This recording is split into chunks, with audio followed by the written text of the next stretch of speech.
Assalamualaikum warahmatullahi wabarakatuh. Saya Mega Sylvia Yulianti, NPM 2017 4350 1620. Di sini saya akan mensimulasikan program saya yang berjudulkan Perancangan Aplikasi Pengolahan Data Pemancingan Bani berbasis Java. Di sini pertama-tama kita akan mengubah aplikasi kita menjadi jar, yaitu kita klik jangan lupa hidupkan XAMPP nya dulu, lalu kita klik clean and build. Dan untuk saat ini saya udah ada jarnya, langsung saja kita buka ke folder pemancingan bani, buka folder disk. Nah, di sini kita tinggal klik jadi abis ini kita nggak usah buka-buka netbin lagi, dari sini udah bisa. Lalu kita run, masukkan username and password, login. Oke. Di sini ada beberapa data master dan data transaksi. Di sini saya akan menginput data pegawai atau from pegawai. Nah, di sini ada ID pegawai, nama pegawai, alamat, nomor telepon, dan jabatan. Di sini ID kalau kita klik tambah, dia akan otomatis, dan kita langsung input namanya, alamat, nomor telepon, dan jabatan si pegawai.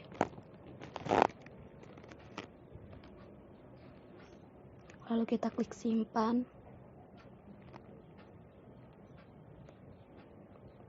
Nah, dia akan tersimpan di tabel.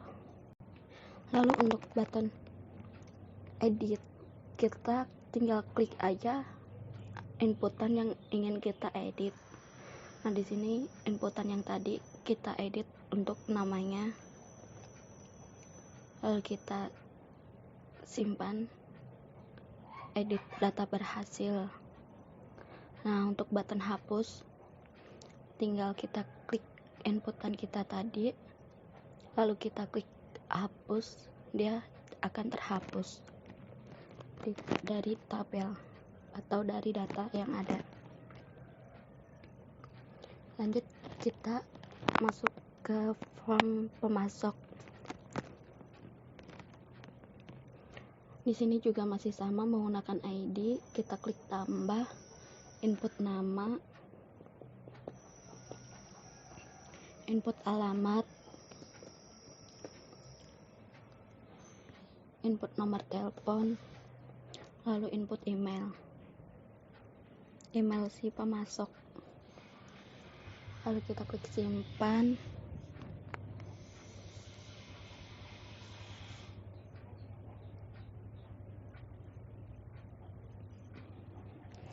Nah, notif akan simpan data berhasil, kita klik OK.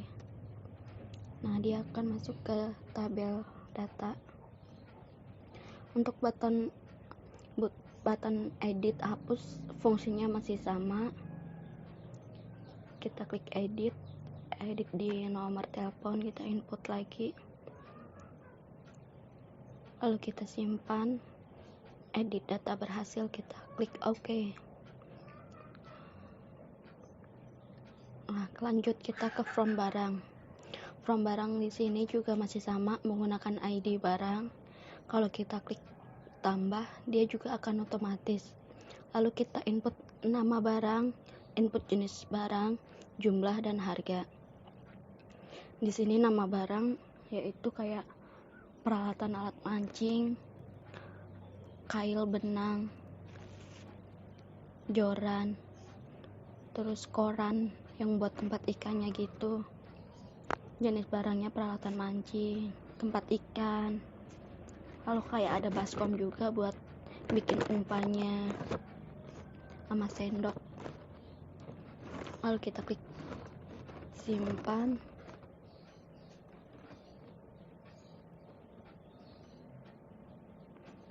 Simpan data berhasil, OK.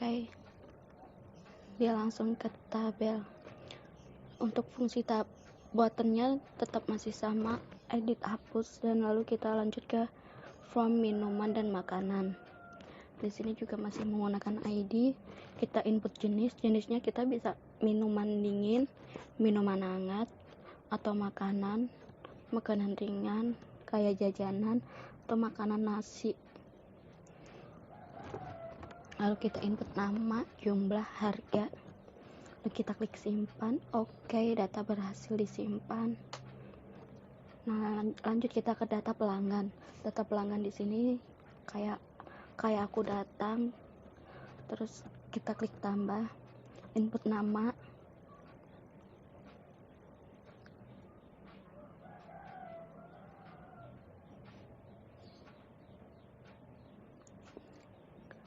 lalu kita input ID ikan apa yang ingin aku pancing atau ikan yang aku pengen beli. Kalau beli doang bisa di sini, namun terbatas, hanya bisa 1-2 kilo doang. Kalau untuk 5 kilo ke atas belum bisa karena kita bukan budidaya atau melihara, lebih dari memasok. Lalu input tanggal, input harga, total, klik simpan, data berhasil disimpan. Untuk ubah, hapus masih sama. Lalu kita ke from lapak. Di lapak sini juga masih menggunakan ID. Lalu kita input nama lapak. Lapaknya di sini masih satu sawung, jadi belum rencana kayak pemisahan lapak gitu.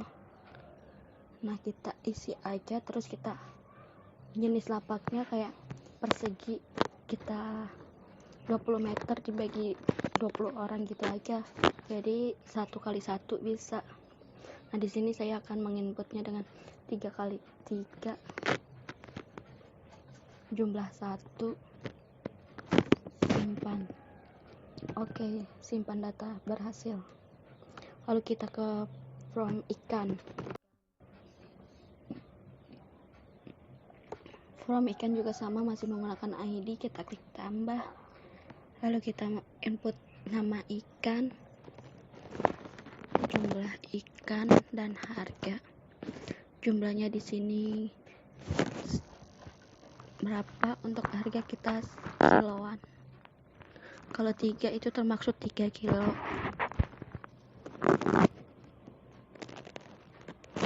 Lalu kita klik simpan. Oke, simpan data berhasil. Lanjut kita ke data transaksi, yaitu from barang masuk. Di sini juga masih menggunakan ID. Kalau kita klik tambah, dia akan otomatis. Lalu kita masukkan ID pemasok, kayak pemasok bulan ini atau minggu ini atau 3 hari sekali. Lalu ID ikan, pemasok tadi nggak masuk ikan di kita itu ikan apa, kita klik aja ID-nya. Nah, lalu dia akan otomatis nama ikan, jumlah, dan harganya. Lalu kita input ID barang yang tadi, yang kayak benang, kail, lalu joran, kayak gitu.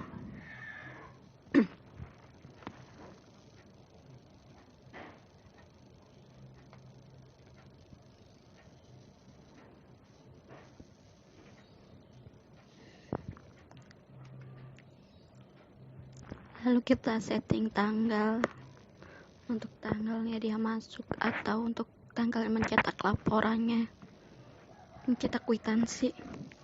Lalu kita masukkan ID makanan atau minuman tadi, lalu kita klik di harga dan enter, dia akan ngetotal sendiri seluruh jumlah total bayarannya. Lalu kita klik simpan. Oke, di sini dia langsung cetak kwitansi notanya. Kita klik yes.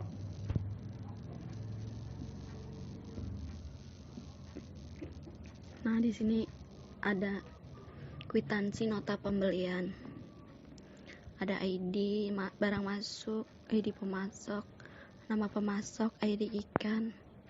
Untuk tabelnya kita ada nama ikan, jumlah, harga, nama barang, jumlah minuman, harga, dan total bayarannya. Untuk tanggal pastinya langsung ada di pojok tadi. Lanjut kita ke from barang keluar. From barang keluar kita juga langsung klik tambah. Kita input ID pelanggannya, lalu kita input ID barang, kita setting tanggal, kita input ID makanan atau minumannya tadi. Nah, masih sama di sini, kita klik di harga, lalu klik enter, dia akan mentotal dengan sendirinya. Lalu kita simpan, oke, cetak kwitansi, kita klik yes. Nah, struknya juga masih sama. Untuk ini struk barang keluar ya. Nah, di sini untuk barang keluar nggak bisa diubah atau edit. Kita lanjut ke cetak laporan. Laporan di sini keseluruhan laporan pegawai kita print. Nah, di sini semua data pegawai dan pengelola akan terdata. Lalu kita klik laporan pelanggan. Nah, di sini kita bisa cetak laporannya kayak 1-5 atau hanya satu laporan saja bisa, tinggal input sesuai ID pelanggan. Nah, ini termasuk struk tersendiri, kayak mau nyari nama ini itu. Lalu kita kalau klik keseluruhan juga bisa ID pelanggan, tanggal, total bayarannya. Lalu kita ke laporan pemasok, kita print pemasok. Di sini ada beberapa pemasok, jadi kayak di bapak ini udah habis, ya udah kita cari ke bapak yang lain, barangkali ada, langsung kita hubungin ke nomor telepon atau ke email bapak tersebut. Jadi kita nggak usah nyari-nyari gitu, jadi kita langsung lihat ke laporan aja bisa. Lalu kita ada ke laporan barang. Nah, di sini kayak benang atau makanan ikan, kail, bisa dilihat 1 bulannya habis segini dengan keuntungan segini. Jadi kita belanja sesuai keinginan atau per bulannya bisa dihitung dari laporan barang. Selanjutnya ke laporan makanan atau minuman. Di sini kita print, lalu untuk penjelasannya masih sama, sesuai stok dan keuntungan, berapa per bulannya, berapa per minggunya, berapa per tahunnya. Lalu kita lanjut ke laporan lapak.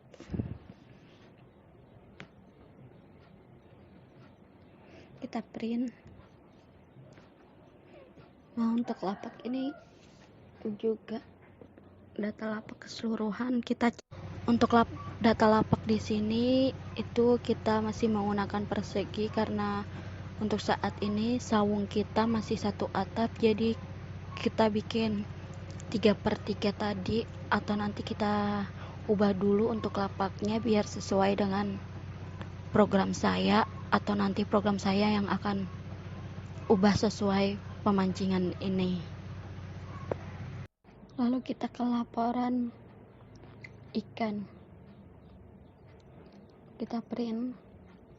Nah, untuk ikannya kita juga sama, untuk 1 minggunya habis berapa kilo dan ikan apa aja, atau paling banyak keluar ikan ini. Jadi kita bisa berpatokan, minggu depan kita banyakin ikan ini dengan keuntungan segini. Kalau ikan ini kayaknya rugi, nggak untung banget gitu, dan ikan ini jarang peminatnya. Jadi gitu kita bisa untuk patokan restock atau buat restock ikannya. lalu kita laporan barang masuk, kita print. Nah, di sini akan keseluruhan laporan barang masuk. Nah, kita cetak. Ini cetaknya bisa per bulan sekali, seminggu sekali, 1 bulan sekali, 1 tahun sekali, tergantung kita ingin mencetak laporannya.